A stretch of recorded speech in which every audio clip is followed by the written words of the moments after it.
Welcome to GK बड़े भाई। उत्तर प्रदेश की पुलिस परीक्षा की तैयारी कर रहे हैं और सभी वो स्टूडेंट जो लेखपाल भर्ती की तैयारी करना चाहते हैं, ये वीडियो आपके लिए काफ़ी इंपॉर्टेंट है क्योंकि उत्तर प्रदेश से रिलेटेड बहुत अच्छे प्रश्न पूछे जाते हैं। और आज हम बात करेंगे कला, संगीत, नृत्य, उत्सव, मेले, पर्व, बोलियां और वन डिस्ट्रिक्ट वन प्रोडक्ट से संबंधित उत्तर प्रदेश के कुछ बहुत ही महत्वपूर्ण प्रश्नों की। ठीक है, तो भाई करना क्या है, वीडियो को शुरू से लेकर लास्ट तक देखना है। आपको पता है कि धीरे धीरे आपकी एग्ज़ाम्स की जो डेट है वो नज़दीक आ रही है, तो आपके लिए क्वेश्चन के जो लेवल है थोड़े से मॉडरेट कर रहे हैं हम दिन पे दिन, जिससे क्या होगा कि आपको जो इजी वाला पोर्शन होता है एग्ज़ाम में वो तो आप कर ही लोगे, लेकिन उसी के साथ जो मॉडरेट लेवल के क्वेश्चन आते हैं वो भी आप आराम से कर लोगे। ठीक है, तो आपको करना क्या है, वीडियो को शुरू से लेकर लास्ट तक देखना है और हर एक प्रश्न को बारीकी से समझना है। बारीकता ही एग्ज़ाम में आपको जो है सफलता दिलाती है। जितना बारीकता से पढ़ेंगे, जितना सही आंसर का चुनाव करेंगे, उतना ही ज़्यादा अपनी जो है सीट आप पक्की करेंगे। ठीक है, तो इस बात को याद करके ही आपको एग्ज़ाम में अच्छे से बैठना है और सभी प्रश्नों को बहुत अच्छे से देखना है क्योंकि ये प्रश्न आपके लिए काफ़ी इंपॉर्टेंट होंगे। ठीक है, तो चलिए स्टार्ट करते हैं आज का वीडियो। तो देखिए, वीडियो का पहले क्वेश्चन क्या बोल रहा है कि उत्तर प्रदेश में स्थित किस ऐतिहासिक इमारत को मुगल शैली का सर्वश्रेष्ठ नमूना जो है माना जाता है। ठीक है, तो आपसे बोला क्या जा रहा है कि कोई ऐतिहासिक इमारत कौन सी इनमें से जिसे मुगल शैली का क्या है सर्वश्रेष्ठ जो है नमूना माना जाता है, जो कि उत्तर प्रदेश में ही है। तो आपको बता दें, अटाला मस्जिद है, ताजमहल है और बहू बेगम मकबरा, तो ये तीनों ही स्थान कहाँ पर है, उत्तर प्रदेश के अंदर ही हैं। लेकिन यहाँ पर बोला जा रहा है कि मुगल शैली का सर्वश्रेष्ठ नमूना क्या है, तो आपको याद रखना है मुगल शैली का सर्वश्रेष्ठ नमूना माना जाता है ताजमहल। लेकिन अगर आपसे ये क्वेश्चन थोड़ा सा चेंज कर देता कि सर की, ठीक है, सर की शैली का सर्वश्रेष्ठ नमूना क्या है, तो आपको याद रखना है सर की शैली का जो सर्वश्रेष्ठ नमूना है वो है अटाला मस्जिद। लेकिन आपसे क्वेश्चन क्या बोला गया है, मुगल शैली, तो आपको याद रखना है मुगल शैली का सर्वश्रेष्ठ नमूना जो है वो है आपका ताजमहल। ठीक है, तो इस टॉपिक से आपको 2 प्रश्न तो आराम से तैयार हो गए।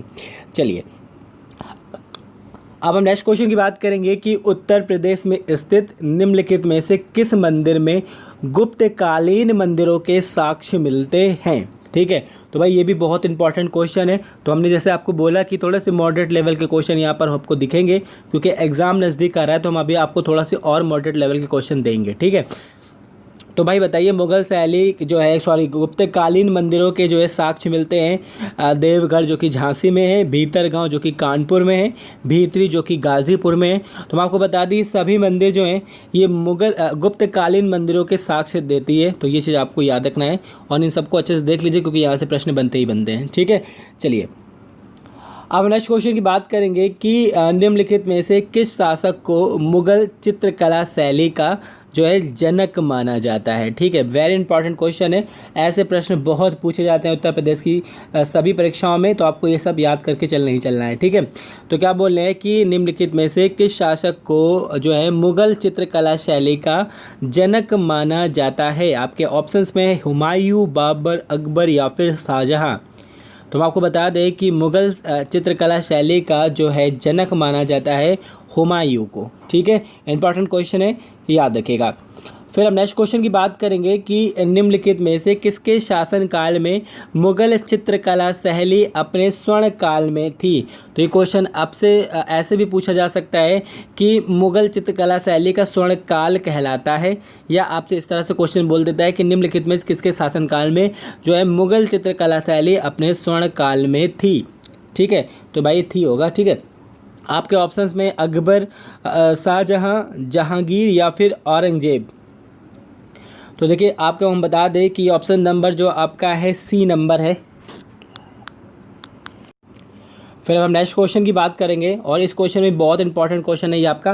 क्या बोल रहे हैं कि निम्नलिखित में से किसके शासन काल में मुगल चित्रकला शैली अपने स्वर्ण काल में थी। ठीक है, अगर आपसे क्वेश्चन ऐसे पूछ ले या अगर आपसे ऐसे भी पूछ ले कि स्वर्ण काल जो है मुगल चित्रकला शैली का कौन सा था, यानी किसके शासन काल में जो है मुगल चित्रकला शैली अपने स्वर्ण काल में थी, यानी सबसे चरम सीमा पे थी। आपके ऑप्शंस में है अकबर, शाहजहां, जहांगीर और औरंगजेब। तो बता दें आपको कि यूपीपी में पूछा गया क्वेश्चन है ये, तो भाई यूपीपी की तैयारी करने वाले सभी स्टूडेंट अच्छे से देख ले ये क्वेश्चन को। तो भाई मुगल चित्रकला शैली जो है अपने स्वर्ण काल में थी, किसके शासन काल में, जहांगीर के शासनकाल में मुगल चित्रकला शैली अपने स्वर्ण काल में मानी जाती है। इंपॉर्टेंट क्वेश्चन है, याद रखिएगा। फिर हम नेक्स्ट क्वेश्चन की बात करेंगे कि निम्नलिखित में से उत्तर प्रदेश में जन्मे अमीर खुसरो के संबंध में क्या सत्य है। ठीक है, तो भाई इनका जो है पाटियाली कासगंज में इनका जन्म हुआ था अमीर खुसरो जी का, और इनके संबंध में कुछ जो है आपके सेंटेंस दिए जा रहे हैं, उनको आप अच्छे से अध्ययन करें फिर उसका आंसर करें। ठीक है, तो देखिए पहले क्या लिखा हुआ है, ईरानी, फारसी व भारतीय रागों का इन्होंने मिश्रण किया था। तो भाई अमीर खुसरो ने ईरानी, फारसी व भारतीय रागों का मिश्रण किया था, बिल्कुल किया था भाई। फिर क्या है, तबला व सितार के आविष्कारक थे। तो बहुत बार ही क्वेश्चन पूछा जाता है कि तबले का आविष्कार किसने किया या फिर सितार का आविष्कार किसने किया। तो आपको याद रखना है कि अमीर खुसरो ने ही तबला व सितार का आविष्कार किया था। फिर आपका जो नेक्स्ट है, कव्वाली तथा तराना शैलियों की खोज। तो याद रखिएगा कि अमीर खुसरो ने ही जो है कव्वाली और तराना शैलियों की खोज की थी। तो भाई यहाँ पर ये सभी जो हैं अमीर खुसरो के संबंध में बिल्कुल सही हैं। ठीक है, इंपॉर्टेंट क्वेश्चन है, याद रखिएगा, ऐसे प्रश्न बनते हैं।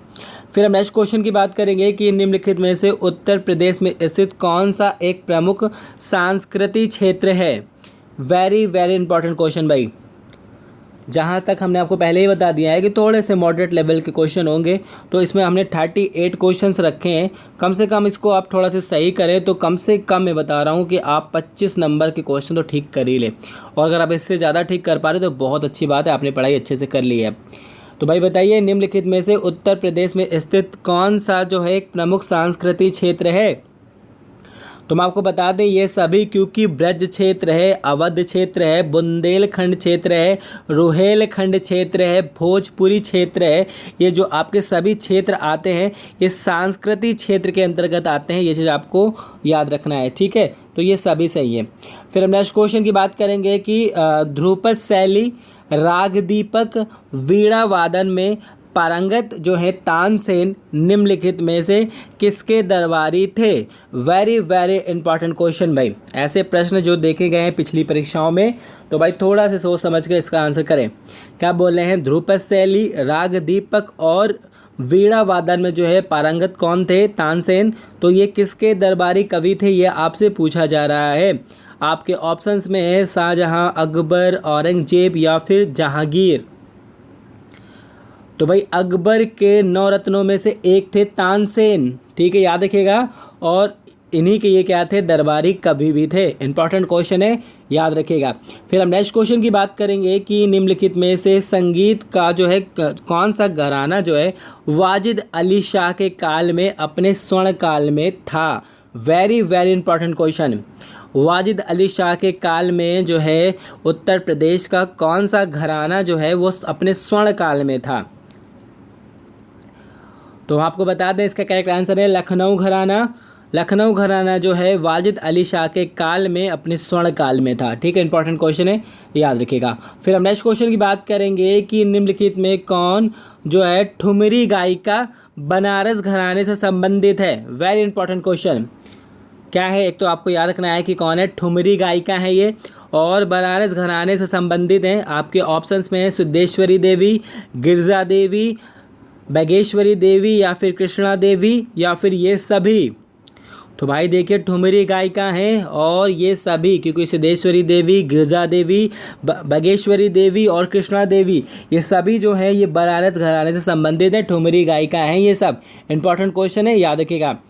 फिर हम नेक्स्ट क्वेश्चन की बात करेंगे कि उत्तर प्रदेश के एकमात्र शास्त्रीय नृत्य कथक के लिए निम्नलिखित में से प्रसिद्ध घराना है। तो यहाँ भी आपको 2 क्वेश्चन बन गए आपके। तो आपको याद रखना है कि उत्तर प्रदेश का एकमात्र शास्त्रीय नृत्य जो है वो है आपका कथक। ठीक है, अब आपसे क्या बोल रहे हैं कि निम्नलिखित में से जो है इसका प्रसिद्ध घराना कौन सा है। तो मैं आपको बता दें ए और सी, क्योंकि लखनऊ घराना और वाराणसी घराना ये दोनों ही घराना जो हैं ये कथक शैली के लिए प्रसिद्ध है, यानी कथक के लिए प्रसिद्ध है। इंपॉर्टेंट क्वेश्चन है, याद रखिएगा, बहुत पूछा जाता है ये क्वेश्चन भी। ठीक है, नेक्स्ट क्वेश्चन की हम बात करेंगे कि पुत्र जन्मोत्सव पर ख्याल नृत्य जो है निम्नलिखित में से उत्तर प्रदेश के किस क्षेत्र का प्रमुख लोक नृत्य है। तो भाई देखिए ख्याल नृत्य की बात की जा रही है, पुत्र जन्मोत्सव पे ये किया जाता है और ये पूछा जा रहा है कि उत्तर प्रदेश के किस क्षेत्र का प्रमुख लोक नृत्य है। तो मैं आपको बता दें कि ये आपका है बुंदेलखंड क्षेत्र का प्रमुख लोक नृत्य। ठीक है, चलिए अब हम नेक्स्ट क्वेश्चन की बात करेंगे कि मिनी कुंभ के नाम से प्रसिद्ध ककोरा मेला निम्नलिखित में से उत्तर प्रदेश के किस क्षेत्र का प्रमुख मेला है। तो भाई किसके नाम से प्रसिद्ध है, ये मिनी कुंभ के नाम से प्रसिद्ध है। क्या नाम है इसका, ककोरा मेला। निम्नलिखित में से उत्तर प्रदेश के किस क्षेत्र का प्रमुख मेला है। तो भाई अगर आप यहाँ से वीडियो देख रहे हैं तो इसके बारे में कुछ और बताइएगा ककोरा मेला के बारे में। अगर आप किस जनपद से संबंधित यानी उत्तर प्रदेश के किस क्षेत्र से संबंधित हैं, अगर आप बुंदेलखंड क्षेत्र से संबंधित हैं, ठीक है, और ये जो ककोरा मेला है ये जो लगता है तो इसके बारे में आप थोड़ा सी और अच्छे से बताइएगा। ठीक है, इंपॉर्टेंट क्वेश्चन है, याद रखिएगा। फिर हम नेक्स्ट क्वेश्चन की बात करेंगे कि उत्तर प्रदेश में शुरू की गई परियोजना, क्या बोल रहे हैं, उत्तर प्रदेश में शुरू की गई परियोजना एक जनपद एक उत्पाद में लाभार्थियों को आवेदन के लिए निम्नलिखित में से क्या योग्यता होना अनिवार्य है। Very very important question. क्या बोल रहे हैं, उत्तर प्रदेश में शुरू की गई परियोजना एक जनपद एक उत्पाद यानी वन डिस्ट्रिक्ट वन प्रोडक्ट्स में लाभार्थियों को आवेदन करने के लिए निम्नलिखित में से क्या योग्यता होना अनिवार्य है। तो पहले लिखा हुआ है न्यूनतम 18 वर्ष का होना अनिवार्य है। तो भाई सिंपल सी बात है, न्यूनतम 18 वर्ष का होना अनिवार्य तो है। फिर क्या वह उत्तर प्रदेश का नागरिक हो, तो भाई उत्तर प्रदेश से रिलेटेड योजना है तो भाई इसके जो लाभार्थी होंगे वो उत्तर प्रदेश से ही होंगे, ये चीज़ आपको याद रखना है। फिर लिखा है शैक्षणिक अनिवार्यता नहीं है। तो भाई बिल्कुल सही है कि इसमें शैक्षणिक अनिवार्यता नहीं रखी है यूपी गवर्नमेंट ने, क्योंकि भाई हथकरघा उद्योग में बहुत सारे ऐसे संलग्न लोग हैं जो पढ़े लिखे नहीं हैं पर उनके हाथ में वो जादू है, वो हुनर है जिससे वो बहुत बेटर काम कर रहे हैं और अपनी आजीविका चला रहे हैं। तो इस कारण क्या है, शैक्षणिक अनिवार्यता को ख़त्म कर दिया है एक जनपद एक उत्पाद के लाभार्थियों के लिए। ठीक है, तो उपयुक्त सभी जो है आपके लिए सही हैं। ठीक है, इंपॉर्टेंट क्वेश्चन है, ये याद रखिएगा।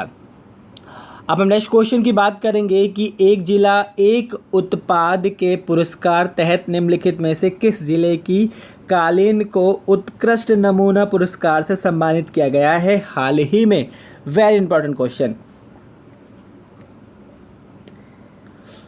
समझ में आ गया आप लोगों को। क्या बोल रहे हैं, एक जिला एक उत्पाद के पुरस्कार तहत निम्नलिखित में से किस जिले की कालीन को उत्कृष्ट नमूना पुरस्कार के लिए सम्मानित किया गया है। तो देखिए यहाँ पर दो ऑप्शन से आपको मिल रहे हैं, एक तो आपको मिर्ज़ापुर मिल रहा है और एक आपको मिल रहा है भदोई। और हम आपको बता दें कि ये दोनों ही ज़िले हैं कालीन उद्योग के लिए फेमस, लेकिन भाई उत्कृष्ट नमूना पुरस्कार जो जीता है वो भदोई ने जीता है, मिर्ज़ापुर ने नहीं जीता है। ये चीज़ आपको याद रखना है। ठीक है, चलिए अब हम नेक्स्ट क्वेश्चन की बात करेंगे कि उत्तर प्रदेश के किस जिले में गेहूं के डंठल का प्रयोग करके एक विशिष्ट कलाकृति उकेरते हैं। उस जनपद का एक विशिष्ट हस्तकला जो हथकरघा उद्योग भी है ये। तो भाई बहुत अच्छा क्वेश्चन, ये क्वेश्चन आपसे ज़रूर पूछ लिया जाएगा एग्जाम में, क्योंकि ऐसे प्रश्न बनने की उम्मीद ज़्यादा है। क्या बोल रहे हैं, गेहूं के डंठल का प्रयोग करते हैं, एक चित्रकारी करते हैं, पेंटिंग बनाते हैं यानी फिगर बनाते हैं, उसमें गेहूं की डंठल का प्रयोग करते हैं और ये जो कलाकृति है बहुत अच्छी लगती है। तो ये क्या है, इस जनपद का एक प्रमुख हथकरघा उद्योग भी है। तो आपके ऑप्शंस में है बहराइच, बलरामपुर, औरैया या फिर महाराजगंज।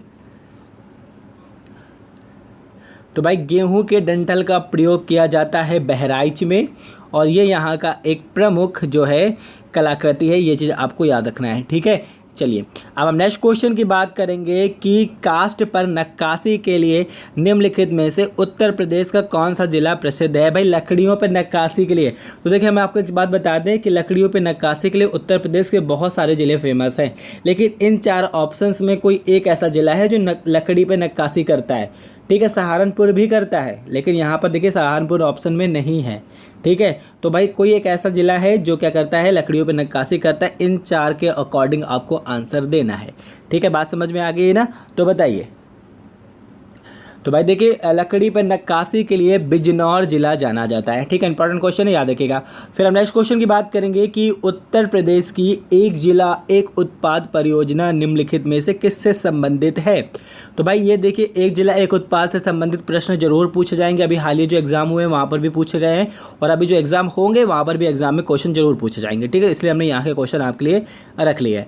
तो भाई क्या बोल रहे हैं कि एक जिला एक उत्पाद से निम्नलिखित में किससे संबंधित है? तो लिखा है उत्तर प्रदेश के प्रत्येक जिले में किसी विशिष्ट उत्पाद को अंतर्राष्ट्रीय पहचान दिलाना।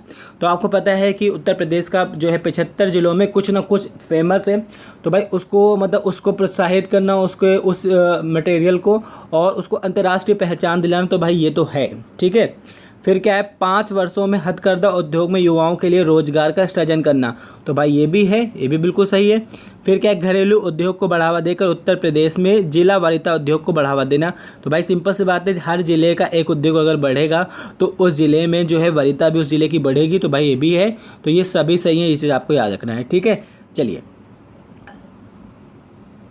देखिए अब क्वेश्चन की बात करेंगे कि उत्तर प्रदेश की प्रमुख व्यक्तित्व स्वामी हरिदास जो ध्रुपद धामर राग के प्रवर्तक भी माने जाते हैं, निम्नलिखित में से इनके शिष्य कौन थे? वेरी इंपॉर्टेंट क्वेश्चन है भाई। क्या बोले, उत्तर प्रदेश के प्रमुख व्यक्तित्व हैं ये, क्या नाम है इनका? स्वामी हरिदास, जो कि ध्रुपद धमार राग के लिए के प्रवर्तक भी माने जाते हैं। तो इनके शिष्य कौन है ये आपसे पूछे जा रहे हैं। स्वामी हरिदास के शिष्य कौन थे? बैजू बावरा थे, तानसेन थे, गोपाल दास थे, या ये सभी थे? तो भाई ये सभी थे, याद रखिएगा। स्वामी हरिदास के जो शिष्य थे बैजू बावरा थे, तानसेन थे, गोपाल दास थे। बैजू बावरा और तानसेन बहुत बार पूछे जाते हैं, तो याद रखिएगा ये स्वामी हरिदास के शिष्य थे। ठीक है, इंपॉर्टेंट क्वेश्चन है, याद रखिएगा। फिर हम नेक्स्ट क्वेश्चन की बात करेंगे कि उत्तर प्रदेश के प्रसिद्ध व्यक्तित्व बिस्मिल्लाह खां और मुमताज खान निम्नलिखित में से किस वाद्य यंत्र से संबंधित हैं? बहुत अच्छा क्वेश्चन है भाई। किस वाद्य यंत्र से संबंधित हैं बिस्मिल्लाह खां और मुमताज खान? तो भाई देखिए, बिस्मिल्लाह खां को कौन नहीं जानता, मुमताज खान को भी जानते हैं बहुत सारे लोग। तो ये क्या थे? ये शहनाई वादक हैं। ठीक है, इंपॉर्टेंट क्वेश्चन है, याद रखिएगा। फिर हम नेक्स्ट क्वेश्चन की बात करेंगे कि लखनऊ में एक जिला एक उत्पाद समिट का शुभारंभ निम्नलिखित में से किसके द्वारा किया गया था? वेरी इंपॉर्टेंट क्वेश्चन है। लखनऊ में एक जिला एक उत्पाद समिट का शुभारंभ निम्नलिखित में से किसके द्वारा किया गया था? तो हम आपको बता दें कि राष्ट्रपति श्री रामनाथ कोविंद जी द्वारा एक जिला एक उत्पाद समिट का जो है शुभारंभ लखनऊ में किया गया था। ठीक है, चलिए अब हम नेक्स्ट क्वेश्चन की बात करेंगे कि निम्नलिखित में से उसका चयन करें जिसके आगे एक जिला एक उत्पाद के तहत उस जिले के विशेष हथकरघा उद्योग का चयन किया गया है। तो लिखा हुआ है टेराकोटा गोरखपुर, अभी इसको जीआई टैग भी दिया गया है, तो याद रखिएगा टेराकोटा गोरखपुर से ही संबंधित है, इसको भी हाल ही में जीआई टैग दिया गया है, इसी से आपको याद रखना है। फिर हींग जो है हाथरस के लिए फेमस है, बिल्कुल सही है ये। काली मिट्टी की कलाकृतियाँ ये आजमगढ़ के लिए फेमस है, तो भाई बिल्कुल सही है, सभी सही है। इंपॉर्टेंट क्वेश्चन है 21वें नंबर का, अच्छे से याद कर लीजिएगा इसको। ठीक है, फिर से चाहे देख लीजिए, निम्नलिखित में से उसका चयन करें जिसके आगे एक जिला एक उत्पाद के तहत उस जिले के विशेष हथकरघा उद्योग का चयन किया गया है। तो भाई टेराकोटा जिसे अभी हाल ही में जीआई टैग प्रदान किया गया, गोरखपुर में प्रसिद्ध है, बिल्कुल सही है। हींग के लिए हाथरस प्रसिद्ध है और काली मिट्टी की कलाकृति के लिए आजमगढ़ प्रसिद्ध है, यानी ये सभी सही हैं। ठीक है, चलिए अब हम नेक्स्ट क्वेश्चन की बात करेंगे कि निम्नलिखित में से किसके आगे उससे संबंधित लोकगीत एवं क्षेत्र का सही मिलान नहीं है? भाई देखिए, लोकगीत दिया है और उससे संबंधित क्षेत्र दिया है, तो कोई एक ऐसा है जिसके आगे सही मिलान नहीं है, बस आपको वही चयन करना है। लिखा है झूला ब्रज क्षेत्र, भाई बिल्कुल ब्रज क्षेत्र का प्रसिद्ध लोकगीत है झूला। कजरी मिर्ज़ापुर का लोकगीत है, बिल्कुल सही है भाई। आल्हा जो है बुंदेलखंड का प्रसिद्ध लोकगीत है, बिल्कुल सही है। सोहर पूर्वांचल, गलत है भाई, सोहर पूर्वांचल से संबंधित नहीं है। सोहर अवध क्षेत्र का प्रमुख जो है लोकगीत है, ये चीज़ आपको याद रखना है।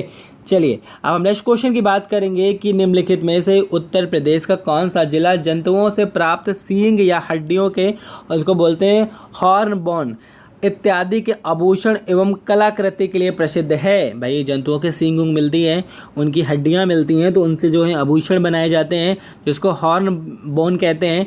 तो इसके लिए उत्तर प्रदेश का कौन सा जिला प्रसिद्ध है? ये 1 डिस्ट्रिक्ट 1 प्रोडक्ट से संबंधित जो क्वेश्चन है। ठीक है, अच्छा देख लीजिए।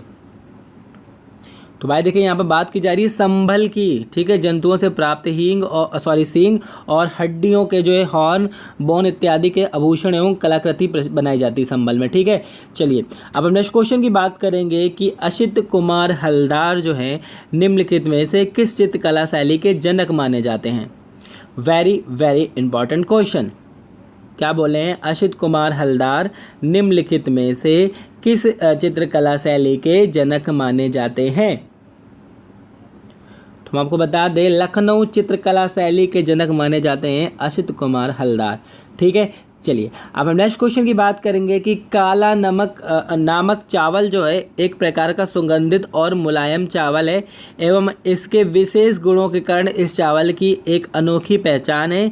विभिन्न जगहों पर इस चावल का उत्पादन किया जाता है, परंतु उत्तर प्रदेश का वह कौन सा जिला है जो कि इस चावल के उत्पादन में प्रमुख है? तो भाई काला नमक चावल की बात की जा रही, वेरी इंपॉर्टेंट क्वेश्चन है। तो इससे संबंधित प्रमुख जिला कौन है वो आपसे पूछा जा रहा है। तो हम आपको बता दें, यहाँ पर बात की जा रही है सिद्धार्थनगर की, और सिद्धार्थनगर की प्रमुख फसलों में से एक है काला नमक चावल। ठीक है, इंपॉर्टेंट क्वेश्चन है, याद रखिएगा। फिर हम नेक्स्ट क्वेश्चन की बात करेंगे कि उत्तर प्रदेश में निम्नलिखित में से किस की जो है उपबोली का सबसे कम क्षेत्र है? ठीक है, किस उपबोली का सबसे कम क्षेत्र है? तो मैं आपको बता दें, बघेली बोली जो है ये उत्तर प्रदेश में काफ़ी इसका कम क्षेत्र है, ये चीज़ आपको याद करके चल रही है। और अगर सर्वाधिक पूछ ले तो वो है खड़ी बोली का क्षेत्र। ठीक है, चलिए अब हम नेक्स्ट क्वेश्चन की बात करेंगे कि निम्नलिखित में से उत्तर प्रदेश में बोली जाने वाली उपबोलियों में से किस बोली का क्षेत्र मथुरा है? वेरी इंपॉर्टेंट क्वेश्चन भाई। मथुरा क्षेत्र में कौन सी उपबोली बोली जाती है, ये आपसे पूछा जा रहा है। तो भाई देखिए, मथुरा क्षेत्र में बोली जाती है ब्रज बोली। इंपॉर्टेंट क्वेश्चन है, याद रखिएगा। ठीक है, अब हम नेक्स्ट क्वेश्चन की बात करेंगे कि निम्नलिखित में से उत्तर प्रदेश से संबंधित किस तथ्य के लिए किसी एक विकल्प का चयन कर सकते हैं या फिर उपयुक्त सभी विकल्प का चयन कर सकते हैं? तो भाई तीनों तथ्य पहले पढ़े जाएं। पहले क्या लिखा है कि उत्तर प्रदेश में हिंदी को राजभाषा के रूप में 1947 में स्वीकार किया गया था। तो भाई ये बिल्कुल सही है। ठीक है, अक्टूबर 1947 में जो है उत्तर प्रदेश में हिंदी को राजभाषा के रूप में स्वीकार किया गया था। फिर उत्तर प्रदेश में सरकारी कार्यालय में हिंदी भाषा को 1968 में अनिवार्य कर दिया था। तो भाई देखिए, यूपीपी में पूछा गया क्वेश्चन है ये कि उत्तर प्रदेश के सरकारी कार्यालयों में जो है हिंदी किस वर्ष जो है अनिवार्य की गई? तो याद रखिएगा 1968 में अनिवार्य कर दी गई थी। फिर आपका नेक्स्ट क्वेश्चन है कि उत्तर प्रदेश में उर्दू भाषा को द्वितीय राजभाषा के रूप में 1989 में स्वीकार किया गया था। तो भाई बिल्कुल सही है, 1989 में उर्दू भाषा को उत्तर प्रदेश की द्वितीय राजभाषा के रूप में स्वीकार किया गया था। तो ये सभी इंपॉर्टेंट क्वेश्चन याद रखिएगा। फिर हम नेक्स्ट क्वेश्चन की बात करेंगे कि नीचे उत्तर प्रदेश में आयोजित होने वाले प्रमुख मेले एवं उनके जनपदों के नाम दिए जा रहे हैं, इसमें से उसका चयन करें जिसके आगे उचित मिलान ना हो। ठीक है, तो भाई जिसके आगे किसके आगे गलत मिलान है ये आपसे पूछ लिया गया। अब पहले लिखा हुआ है बटेश्वर मेला आगरा। तो भाई बिल्कुल सही है, बटेश्वर मेला आगरा में लगता है। फिर लिखा है दादरी मेला, भाई बलिया बिल्कुल ठीक है। फिर लिखा है नौचंदी मेला, तो भाई मेरठ में लगता है, बिल्कुल सही है। फिर लिखा है मकनपुर मेला बहराइच, बिल्कुल गलत है भाई, मकनपुर मेला बहराइच में नहीं लगता है क्योंकि ये लगता है आपका फर्रुखाबाद में। ठीक है, तो भाई जितने लोग भी फर्रुखाबाद से हैं तो बताइएगा कि इस मेले के बारे में क्या इसकी विशेषताएं हैं। ये सब आप लोग किया करो, इससे क्या होगा कि जो लोग कमेंट पढ़ेंगे उनका और नॉलेज जो है गेन हो जाएगा। ठीक है, क्योंकि वीडियो में कम समय में अच्छी वीडियो आपको मिल जाए इसलिए हम थोड़ा सी कम आपको बताते हैं, लेकिन आप लोग अगर ऐसा करेंगे तो आपके लिए काफ़ी अच्छा हो जाएगा नॉलेजेबल। ठीक है, चलिए अब नेक्स्ट क्वेश्चन की बात करेंगे कि निम्नलिखित में से किस जनपद को के आगे उसके मेले का आयोजन स्थल सही दिया गया है? ठीक है, तो पहले लिखा हुआ है देवी पाटन मेला बलरामपुर। तो भाई बिल्कुल सही है, देवी पाटन मेला बलरामपुर में लगता है, बहुत बार पूछा था ये क्वेश्चन भी। खिचड़ी मेला लगता है गोरखपुर में, तो भाई कार्तिक पूर्णिमा पे लगता है ये मेला, बिल्कुल सही है। विंध्याचल मेला मिर्ज़ापुर में लगता है, तो भाई ये भी बिल्कुल सही है, यानी उपयुक्त सभी सही हैं ये। ठीक है, चलिए अब हम नेक्स्ट क्वेश्चन की बात करेंगे कि माननीय राज्य मंत्री खादी एवं ग्रामोद्योग, रेशम, हथकरघा एवं वस्त्रोद्योग, सूक्ष्म लघु एवं मध्यम उद्योग एवं निर्यात प्रोत्साहन विभाग उत्तर प्रदेश सरकार के मंत्री कौन हैं? तो भाई वन डिस्ट्रिक्ट वन प्रोडक्ट के तहत ये क्वेश्चन आपसे पूछा जा सकता है, तो आपको बताना है कि भाई कौन है मंत्री। तो भाई देखिए चौधरी उभय भान सिंह जी हैं, माननीय राज्य मंत्री खादी एवं ग्रामोद्योग, रेशम, हथकरघा एवं वस्त्रोद्योग, सूक्ष्म लघु एवं मध्यम उद्यम एवं निर्यात प्रोत्साहन विभाग, उत्तर प्रदेश सरकार मंत्री। ठीक है, इंपॉर्टेंट क्वेश्चन है, याद रखिएगा।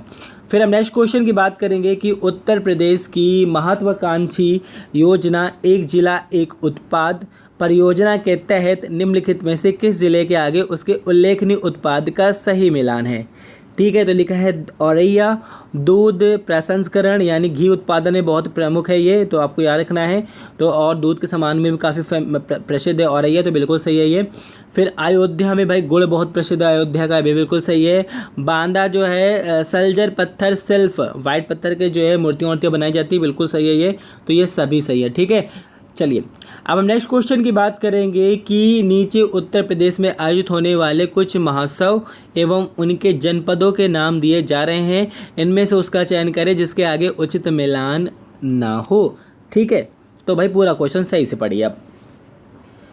तो भाई उचित मिलान ना हो तो यही पूछा जा रहा है आपसे, जो है कंपिल होगा ये। ठीक है, तो क्या होगा, कंपिल उत्सव। तो भाई ये लगता है फर्रुखाबाद में, बिल्कुल सही है। शॉपिंग फेस्टिवल तो ये गलत है। ठीक है, यही गलत होगा। अमीर खुसरो महोत्सव पाटियाली, बिल्कुल ठीक है। कौमी एकता सप्ताह 19 से 25 नवंबर, बिल्कुल सही है। देखिए शॉपिंग फेस्टिवल यानी शॉपिंग फेस्टिवल जो है ये गाज़ियाबाद में नहीं लगता है, ये आपका लगता है नेवडा में। ठीक है, तो ये चीज़ आपको याद रखना है, यहाँ पर ये गलत मिलान है। ठीक है, फिर हम नेक्स्ट क्वेश्चन की बात करेंगे कि उत्तर प्रदेश से संबंधित चमन सिंह क्यों प्रसिद्ध हैं। Very important question. देखिए हम रोज़ आपके लिए बेस्ट से बेस्ट क्वेश्चन लेकर आते हैं, बहुत मेहनत करके ये क्वेश्चन मिलते हैं आपके लिए, बहुत मेहनत से हम क्रिएट करते हैं। हम पूरे दिन एनालिसिस करते हैं एग्ज़ाम की कि किस क्राइटेरिया से कहाँ से प्रश्न पूछे गए हैं।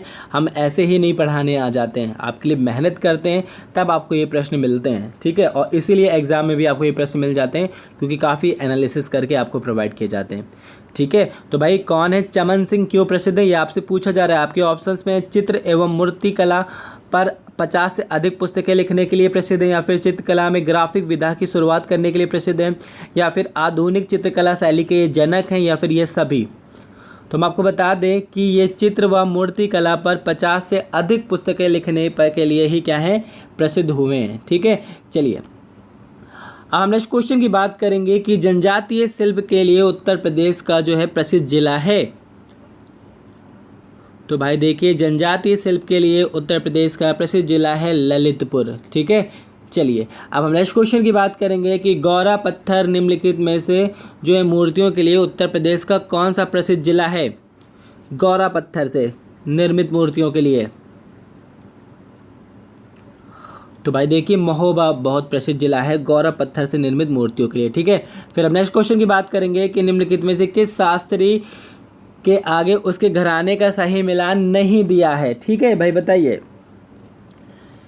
लिखा है अयोध्या प्रसाद लखनऊ घराने से, भाई थे ये प्रसिद्ध। ठीक है, फिर क्या रसूलन भाई बनारस घराने से, तो बिल्कुल सही है भाई, रसूलन भाई बनारस घराने से संबंधित है। हरि प्रसाद चौरसिया लखनऊ घराने से, नहीं भाई गलत है, हरि प्रसाद चौरसिया लखनऊ घराने से नहीं थे, क्योंकि हरि प्रसाद चौरसिया जो थे ये इलाहाबाद घराने से प्रसिद्ध थे। ठीक है, अब हम नेक्स्ट क्वेश्चन की बात करेंगे कि निम्नलिखित में से मध्यकाल के लिए प्रसिद्ध चित्रकला शैली है। किस काल की बात की जा रही है भाई, मध्यकाल की बात की जा रही है। और क्या पूछा जा रहा है कि निम्नलिखित में से मध्यकाल के लिए प्रसिद्ध चित्रकला शैली है। आपके ऑप्शंस में मुगल शैली, मथुरा शैली, बुंदेली शैली, या फिर सभी। तो मैं आपको बता दें ये सभी, क्योंकि मध्यकाल में मुगल शैली भी बहुत प्रसिद्ध रही, मथुरा शैली भी बहुत प्रसिद्ध रही, और बुंदेली शैली भी क्या है, बहुत प्रसिद्ध रही है। तो देखिए ये आप थे आपके बहुत ही इंपॉर्टेंट क्वेश्चन। आई होप आपको ये वीडियो पसंद आएगा, अगर आए तो please like and share. Thank you.